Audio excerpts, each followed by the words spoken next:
Centuries ago, a strange book surfaced, one that defies understanding, logic, and even language itself. A manuscript so puzzling, so beyond comprehension, that it remains unreadable to this day. They call it the Voynich Manuscript. A book no one can read. A book no one can explain. Its origin is cloaked in mystery. Bound in vellum, written in a script that belongs to no known language, and filled with illustrations of unknown plants, celestial diagrams, and naked women bathing in strange green pools. This manuscript seems more like a dream than a historical document. Or perhaps a warning. Discovered in 1912 by a Polish book dealer named Wilfrid Voynich in the library of an old Jesuit college in Italy, this manuscript immediately caught the attention of linguists, historians, and cryptographers. But as they began to examine it, a chilling truth emerged. No one could read it. Not a single letter, not a single word. It was not written in Latin, nor Greek, nor Hebrew, nor Arabic. It did not match any known language, ancient or modern.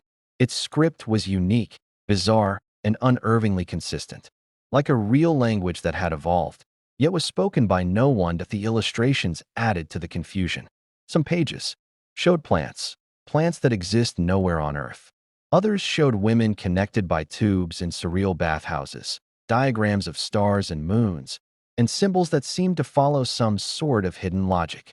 But no one could decipher the message they carried. Some believed it was a medical text, written in a lost language. Others thought it might be a book of alchemy or astrology. A few dared to speculate that it was the work of a genius or a madman.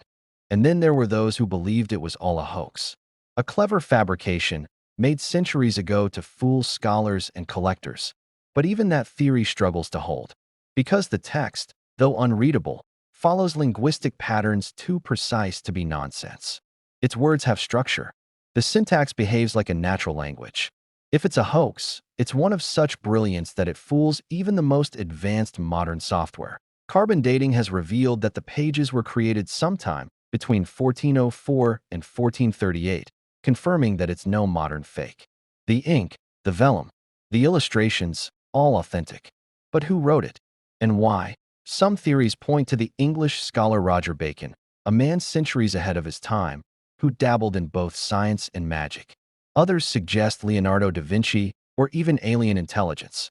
Yes, some believe this manuscript could be a message from another world, written in a code far beyond our capacity, and still, others think it was written in a language that once existed, but is now extinct, lost to time. Or perhaps it was created by someone who invented their own language, a personal system no one else could ever understand.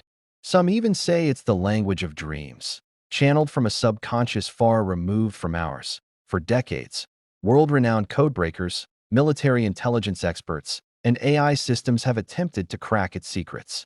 But none have succeeded. No translation, no breakthrough, just silence. A wall of meaning that refuses to crumble. Even today, when scholars turn its pages, they are drawn into a trance, captivated and haunted by the symbols, the illustrations, and the deep, eternal silence behind the words.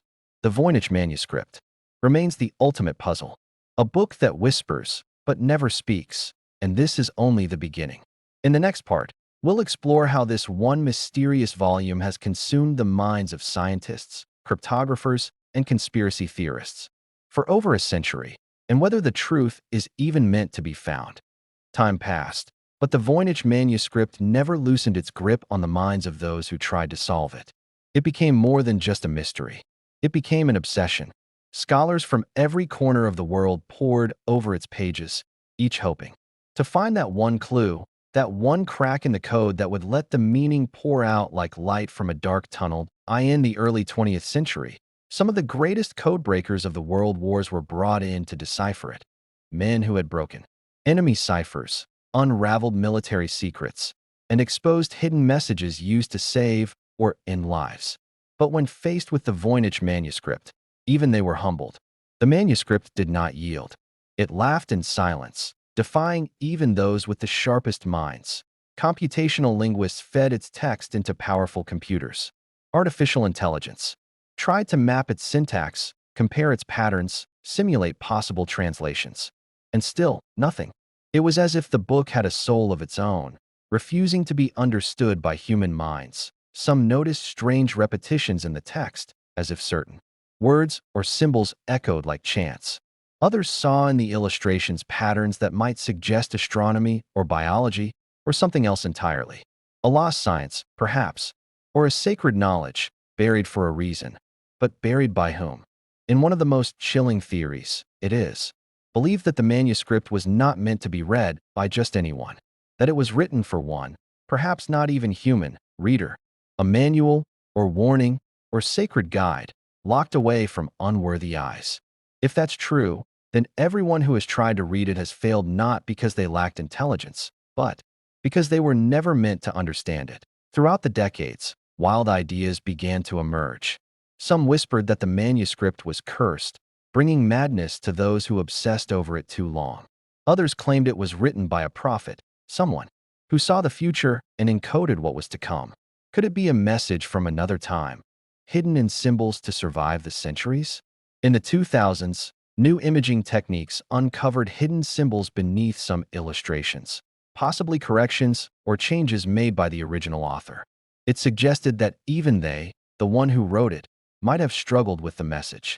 Or perhaps the manuscript evolved over time, rewritten, refined, always cloaked in mystery. There were attempts to match the plants drawn in the manuscript to real botanical species.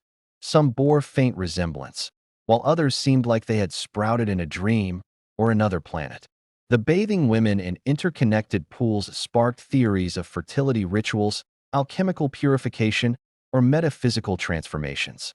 But they remained just that, theories.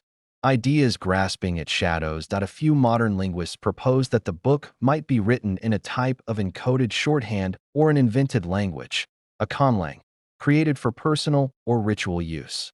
But again, if that were true, then the code would still require a key, and no key has ever been found.